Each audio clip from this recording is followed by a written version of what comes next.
Bismillahirrahmanirrahim.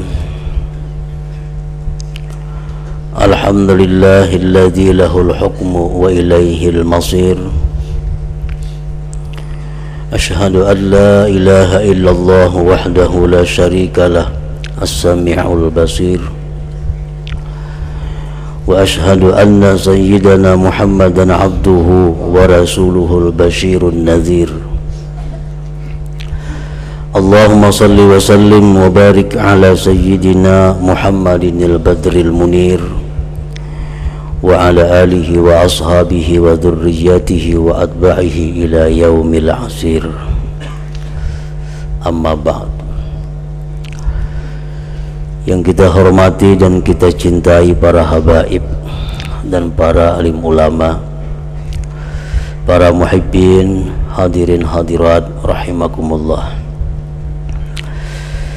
Puji dan syukur selalu kita haturkan kehadirat Allah Subhanahu wa ta'ala yang senantiasa memberikan kita kenikmatan, memberikan kita perlindungan, taufik dan hidayah dan berbagai macam nikmat yang lainnya, sehingga kita pada malam ini dapat berkumpul bersama-sama di majlis yang berkah ini.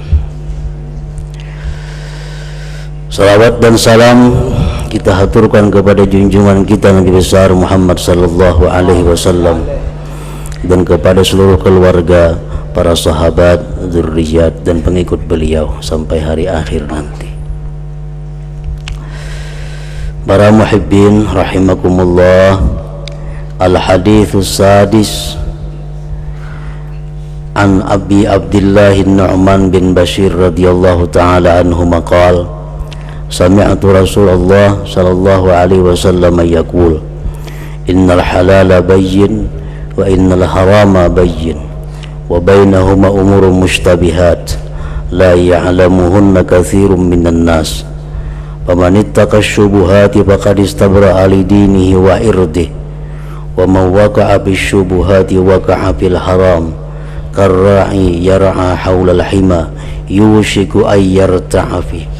Ala wa inna likulli malikin hima, ala wa inna himallah maharimuhu, ala wa inna fil jasadi mudghah idza salahat salahal jasadu kulluh wa idza fasadat fasadal jasadu kulluh ala wa hiyal qalbu. Rawahul Bukhari wa Muslim. Hadis yang ke-6 dari Abi Abdullah Nu'man bin Bashir, sahabat Rasulullah sallallahu alaihi wasallam radhiyallahu taala anhuma. Beliau berkata, aku mendengar Rasulullah sallallahu alaihi wasallam bersabda, innal halala bayyinun, sesungguhnya yang halal itu adalah jelas. Yang halal itu terang benderang, karena dijelaskan dan dinaskan oleh Allah dan Rasulnya sallallahu alaihi wasallam.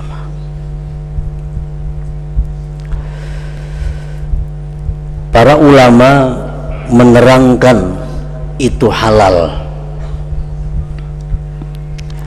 ma warada dalilun bihillihi aw lam yarid dalilun la bihillihi wala bihurmatihi. Halal itu adalah sesuatu yang datang oleh dalil dengan halalnya. Al-Quran bisa menerangkan itu halal atau sunnah Rasul, seperti firman Allah, wa ahallallahul bai'a. Nah, itu jelas.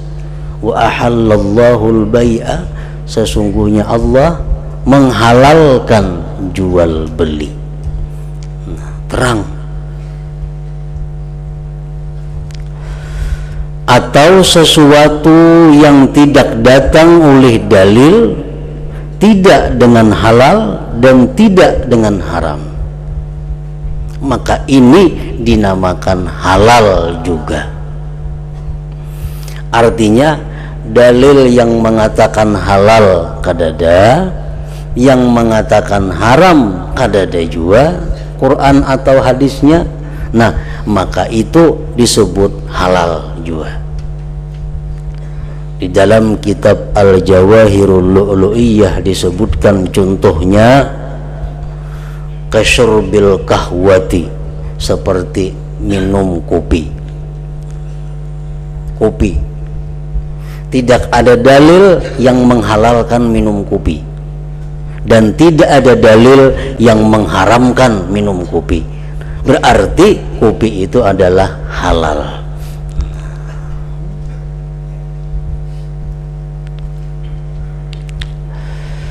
Nah, para muhibbin rahimakumullah, jadi itulah yang dimaksud dengan halal tadi.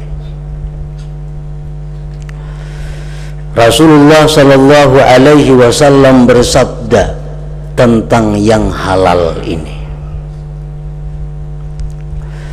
wa man talaba halalan fi afafin kana fi darajati syuhada, rawahu Tabarani. Barang siapa yang berusaha mencari yang halal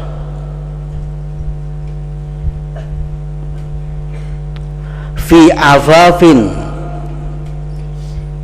dengan dasar untuk menahan diri daripada minta-minta. Inya mencari yang halal agar jangan jadi orang pengemis. Karena bi darajati syuhada, maka dia nanti di akhirat satu tingkatan dengan para syuhada, orang-orang yang gugur fisabilillah.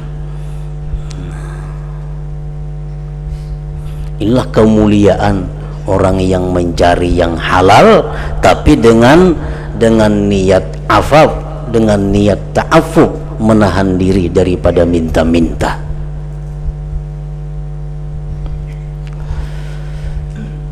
Mencari yang halal itu kadang-kadang kita dipuji oleh agama, tergantung tujuan kita untuk apa. Dan tidak sedikit orang yang mencari yang halal dicela oleh agama. Nang dicari ini halal, tapi kan neraka kena matinya. Kenapa? Karena tujuannya. Nang tadinya mencari halal, tujuannya agar jangan jadi orang minta-minta. Nah, itu sederajat dengan orang yang gugur fisabilillah.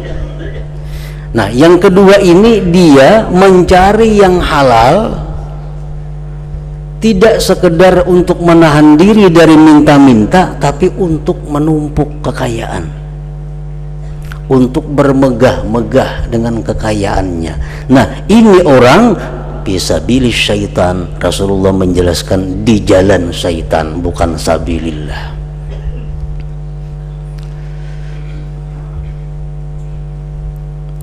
Kan kita mencari keuntungan, mencari yang halal.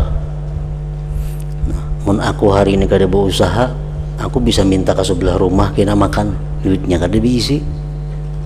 Mun aku hari ini kada berusaha, aku bisa minta lawan orang kena nukar obat, mengobati anak bini. Aku berusaha supaya jangan jadi minta-minta. Nah, ini yang mulia di sisi Allah, derajat syuhada. Ada orang yang mencari harta hanya sekedar memperbanyak harta, menumpuk harta, bermegah-megah dengan kekayaannya. Nah, ini bisa pilih syaitan. Padahal yang dicarinya halal, cuman niatnya kada bagus. Para muhibbin rahimakumullah. Jadi para ulama kita mengajarkan bagaimana kita semestinya kalau kita berusaha mencari yang halal itu. Bagaimana mestinya niat kita, bagaimana mestinya tujuan kita, supaya bukan hanya yang halal kita dapat, tapi keridhaan Allah subhanahu wa ta'ala juga kita dapatkan. Nah, itu mesti disertai niat tujuan yang baik mencari yang halal tadi. Nah, kayak apa contohnya orang mencari yang halal niatnya baik? Satu, orang berusaha mencari yang halal tujuannya ta'affuf, ya afaf tadi, supaya jangan jadi pengemis diriku, anak biniku. Aku berusaha mencari yang halal. Yang kedua, tujuan ke pasar berdagang ini adalah untuk menafkahi keluargaku, yang mana aku wajib menafkahi mereka. Iya, hari ini berusaha, tujuan itu. Nah, yang ketiga, aku ini berusaha mencari yang halal, tujuannya di samping untuk supaya jangan jadi pengemis, supaya bisa menafkahi kewajiban anak bini. Yang ketiga, li silaturrahim, aku mencari yang halal ini untuk silaturrahim. Kan ada duit nyaman mengilangi keluarga, membantu keluarga yang sedang kesusahan. Nah, jadi ini perlu berusaha mencari yang halal, niatnya silaturrahim.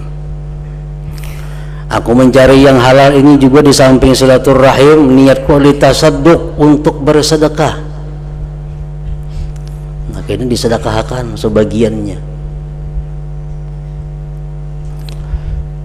Dan lagi aku berusaha mencari yang halal ini tujuannya adalah untuk li'izzatil Islam wal muslimin, untuk kejayaan, kemuliaan Islam dan muslimin.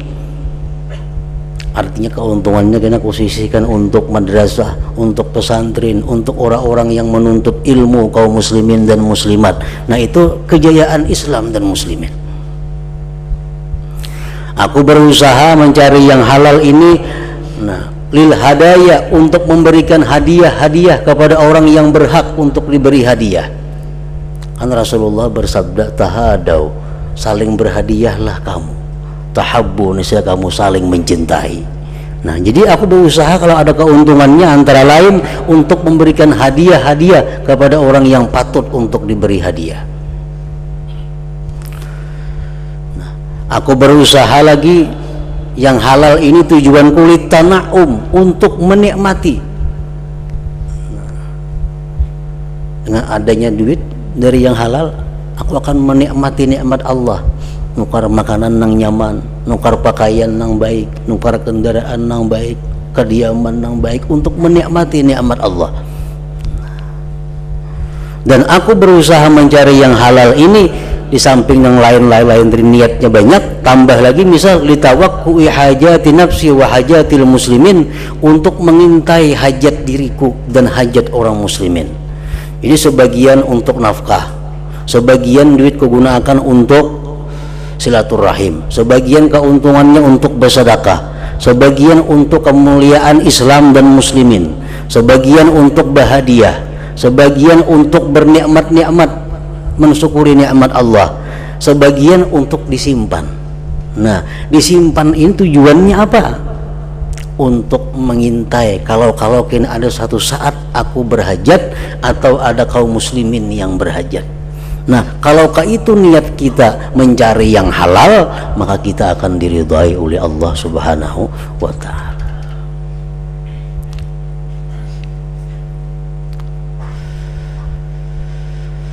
Nah, para muhibbin rahimakumullah, kemudian lagi Rasulullah SAW bersabda, wa innal harama bayyinun, bahwa yang haram itu pun jelas. Wa ahallallahu al-bai'a wa harramar riba, Allah mengharamkan riba, jelas, tanpa ada keraguan, tanpa ada ketidakjelasan. Al-Quran menerangkan dengan terang benderang, Allah mengharamkan riba. Nah, apa yang dimaksud dengan haram itu? Ma mana amin ta'atihi dalil, sesuatu yang mencegah daripada mengambilnya oleh dalil. Ada Al-Quran, ada As-Sunnah, ada ijma' ulama yang jelas mengatakan bahwa itu adalah haram, dilarang kita mengambilnya. Nah, kenapa sesuatu itu diharamkan oleh Allah? barang atau benda atau pekerjaan, kenapa diharamkan oleh Allah? Imma limafsadatin bihi zahirah, ada kalanya karena kerusakan yang zahir, makanya Allah mengharamkan, karena ini membawa kepada kerusakan yang zahir. Contohnya kal muskirat, seperti yang memabukkan. Minuman-minuman yang memabukkan itu akan merusak akal kita, sedangkan akal adalah yang paling berharga di dalam tubuh manusia. Nah, ini untuk menghindari kerusakan yang nampak. Au khafiyah, atau Allah melarang itu karena itu mengandung kerusakan yang tersembunyi. Kazina, seperti zina. Nah, zina kada nampak kerusakannya, tapi banyak rusaknya kada kelihatan dengan mata kita. Wa imma limadharratin fihi zahirah, dan ada kalanya Allah mengharamkan itu karena di situ ada mengandung mudarat yang zahir, yang nampak. Kasumiyat, seperti yang mempunyai racun-racun. Ada makanan, ada buah-buahan atau apapun namanya yang mengandung racun, dilarang oleh Allah. Karena itu mudaratnya nampak, mudaratnya zahir. Al khafiyah, atau mudaratnya tidak nampak. Kalahmi ma la yu'kal aw la yuzakka, seperti memakan daging nang kada boleh dimakan, atau memakan daging dari binatang nang kada disembelih. Nah, itu ada bahaya, cuma kada kelihatan, kada nampak bahayanya. Makanya Allah melarang kita memakan binatang nang kada disembelih atau binatang-binatang tertentu nang kada boleh dimakan. Wa imma li khalalin fi tahsilih, dan ada kalanya pula Allah melarang kita terhadap sesuatu itu karena ada kerusakan pada mendapatkannya, ada kecederaan dalam memperolehnya. Kal ma'khuz bil ghasbi awis sariqah, seperti barang yang diambil melalui merampas atau mencuri dan seumpamanya. Nah, itu pun dilarang juga oleh agama. Rasulullah sallallahu alaihi wasallam bersabda, "Man iktasaba malan min haramin fa in tasaddaqa bihi lam yuqbal minhu wa in tarakahu wara'ah kana zadahu ilan nar." Rawahu Ahmad. Apa bahayanya kalau kita mengambil yang haram? Apa risiko yang kita dapatkan kalau kita berani mengambil yang diharamkan itu? Rasulullah menjelaskan, barang siapa yang mengusahakan hartanya dari jalan yang haram, jika dia sedekahkan dengannya, Allah tidak menerima sedekahnya. Jika dia ditinggalnya mati itu harta, maka itu nanti akan jadi bekalnya ke dalam api neraka jahanam. Ini resiko yang haram. Disedekahkan kada diterima Allah, disimpani pacang membawa kita ke neraka. Dimakan, Allah kada menerima lagi sembahyang kita, baik wajib atau sunat, atau doa kita ditolak oleh Allah. Nah, ini resikonya kalau kita mau, kalau kita berani mengambil yang diharamkan oleh Allah subhanahu wa ta'ala. Para muhibbin rahimakumullah, Al-Imamul Ghazali berkata, innal harama kullahu khabith walakinna ba'dahu akhbathu min ba'd. Yang namanya haram itu seluruhnya adalah kotor, tetapi sebagian ada yang lebih buruk, lebih kotor daripada sebagian. Jadi barang haram itu bertingkat-tingkat kekotorannya. Kalau kotor, iya kotor, cuma tingkatannya belai-lain. Al-ma'khudhu zulman min fakirin aw salihin aw yatim akhbathu wa aghlas min al-ma'khuz min ghaniyin aw fasik aw qawi. Barang yang diambil secara zalim, merampok, mencuri, menipu, orang fakir, orang saleh atau yatim itu lebih berat dan lebih kotor daripada yang diambil dari orang kaya atau orang fasik atau orang yang kuat. Dosanya taganal. Kalau kita mengambil barang orang fakir, dosanya taganal daripada kita mengambil barang orang kaya. Kita mengambil harta orang saleh secara zalim lebih besar, lebih jahat daripada kita mengambil orang yang fasik. Kalau kita mengambil harta anak yatim, lebih besar dosanya, lebih buruk keharamannya daripada kita mengambil orang yang kuat. Jadi haram pun bertingkat-tingkatan. Jadi yang mau jadi maling dipilih ya, mana nanti inting dosanya. Ini orang sugih sikat ada bapak, tak orang-orang jo dosanya daripada ampun orang fakir.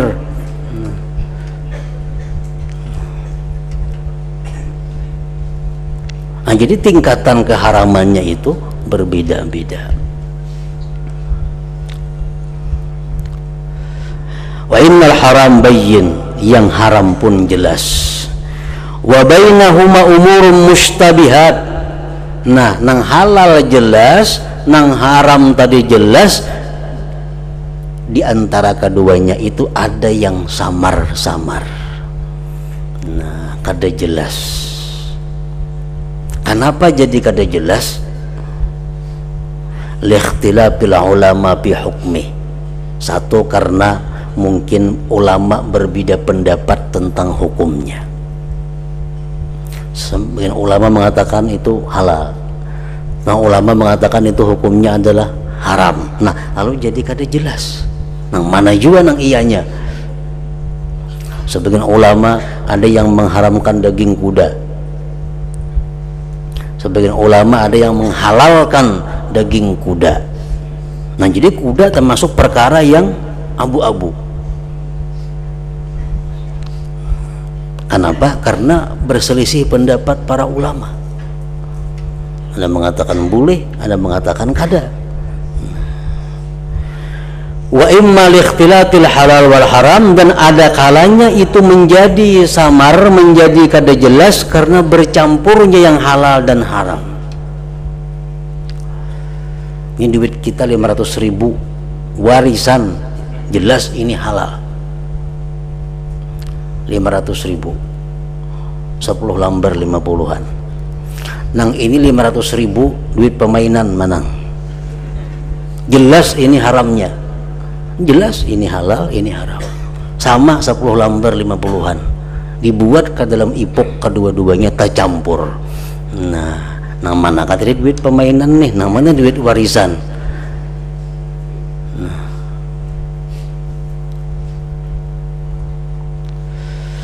La ya'lamuhunna katsirun minan nas, dan tidak mengetahui kebanyakan daripada manusia. Nah, mana halal tercampur sudah jadi satu. Nah, pamanittaka asyubuhati faqad istabra'a li dinihi wa irdih, barang siapa menghindari yang tidak jelas tadi. Nah, ada jelas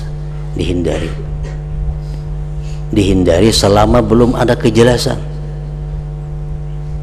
Ini kada mau mengambil, menggunakan, memanfaatkan sesuatu yang kada jelas tadi. Barang siapa yang menjauhi yang tidak jelas itu, maka dia sungguh membersihkan bagi agamanya dan bagi pribadinya. Nah, jadi duit nang 1 juta itu diistirahatkan dulu, ini kada kau dipakai sebelum dapat kesimpulan nang mana tadi nang warisan, nang mana nang permainan. Wa man waqa'a fis syubuhati waqa'a fil haram, barang siapa yang jatuh dalam perkara yang tidak jelas, maka dia akhirnya akan jatuh kepada yang haram. Nah, ini subhat. Sudah biar subhat di Bapak Juha ulanjakan. Ulanjakan. Akhirnya kita mengakatkan yang haram. 500.000 sudah habis nang subhatnya. Sisa 500.000 lagi tak akad kayaknya tak makan 500.000 itu. Karra yar'a haulal hima yushiku ayyarta'a fihi, Seperti pengembala yang mengembala di sekitar pagar, maka hampirlah dia makan apa yang dalam pagar itu. Ini orang berpagar, nah jangan mendekati pagar aja orang. Di pagar tuh banyak tanaman-tanaman orang. Namun kita mengembala jangan parak pagar tuh, karena bisa menyubalah gembalaan ini. Nah, jauh-jauh pada pagar itu. Ala wa inna likulli malikin hima, bahwa tiap-tiap raja itu ada mempunyai pagar. Ala wa inna himallah, bahwa pagar Allah itu maharimuhu, adalah hal-hal yang diharamkan oleh Allah subhanahu wa ta'ala. Ala wa inna fil jasadi mudghah, ketahuilah bahwa di dalam jasad tubuh manusia itu ada segumpal daging. Idza salahat salahal jasadu kullu, bila mana itu daging tadi baik, baiklah seluruh tubuh. Wa idza fasadat, bila mana rusak, fasadal jasadu kullu, rusaklah seluruh tubuh. Ala, ketahui olehmu, wahiyal qalbu, itulah yang namanya hati. Jadi sentral dalam tubuh kita ini semuaan tergantung hati. Kalau itu baik, baik semua. Kalau itu sakit, nah sakit semua.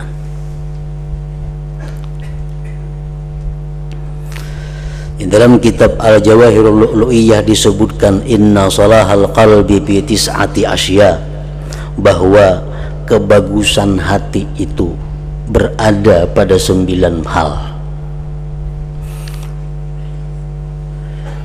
Jadi ibarat kita ini suka memandang nang haram, kita suka mendengar nang haram, kita suka memakai nang haram, kita suka bicara yang haram, itu sebenarnya satu, hati kita rusak. Kalau hati kita baik, nah semuaan ompat baik. Jadi di sini besar artinya perkara hati ini. Nah, hati yang bagus itu adalah berada pada 9 hal. Pertama, qiraatul Quran bitadabbur, membaca Al-Quran disertai perenungan-perenungan. Baca Al-Quran sambil direnungi, itu akan mempengaruhi kesehatan, kebaikan hati seseorang. Isaniha, yang kedua, khala'ul batni bitaqlilil akli, kosong perut dengan mengurangi makan. Mengurangi makan itu bagian daripada membaguskan hati. Salisuha, yang ketiga, qiyamul lail bil ibadah, bangun malam tapi beribadah. Itu membawa pengaruh yang sangat besar untuk baiknya hati seseorang. Rabi'uha, yang keempat, at-tadarru' inda sahar, tadarru' ketika sahur. Waktu sahur pukul 4, nah dia minta ampun kepada Allah, dia merintih, mengadu kepada Allah, dia melaporkan keadaan dirinya kepada Allah. Itu. Khamisuha, yang kelima, mujalasatus salihin, semajlis dengan orang-orang saleh, bergabung dengan orang-orang yang saleh. Sadisuha, yang keenam, as-samtu amma la ya'ni, diam daripada yang tidak berguna, menggunakan mulut dalam hal-hal yang menjadikan pahala, menjadikan mulut dalam hal-hal yang menyenangkan. Sabi'uha, yang ketujuh, al-uzlatu an ahlil jahli, menjauhkan diri dari orang-orang jahil. Jangan bakawan, jangan saruntung-saruntung dengan orang jahil. Thaminuha, yang kedelapan, tarakul khawd finnas, meninggalkan membicarakan manusia. Tasi'uha, yang kesembilan, aklul halal, yaitu memakan yang halal. Nah, 9 hal ini kita lakukan, maka hati kita akan baik. Hati kita baik, seluruh anggota tubuh kita terjaga daripada yang dilarang oleh Allah subhanahu wa ta'ala. Para ulama mengatakan satu kaidah, fasadul zahir dalilun ala fasadil batin.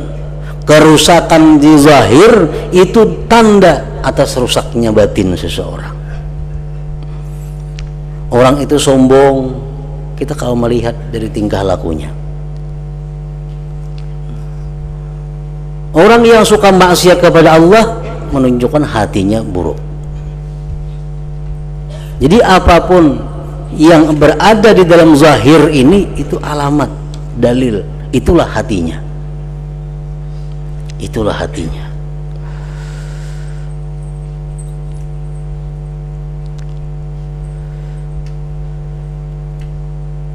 Idza salahat salahal jasadu kulluh wa idza fasadat fasadal jasadu kulluh. Bila mana bagus itu hati, itu segumpal daging, baguslah seluruh tubuhnya. Wa idza fasadat fasadal jasadu kulluh. Bila mana itu hati rusak, daging tadi rusak, maka rusaklah seluruh tubuh kita. Nah, jadi sumber segala kemaksiatan, sumber segala kebaikan itu berada di dalam hati tiap-tiap orang. Kalau kita hendak jadi orang baik, baiki hati. Hendak jadi orang jahat, biarkan hati sejadi-jadinya. Nah, kemudian hadis yang ketujuh. Ila hadratin Nabi sallallahu alaihi wasallam al-Fatihah.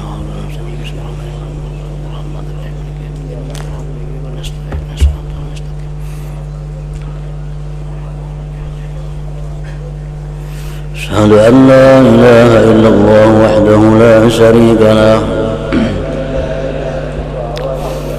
أشهد أن سيدنا محمدا عبده ورسوله لا إله إلا الله نستغفر الله لا إله إلا الله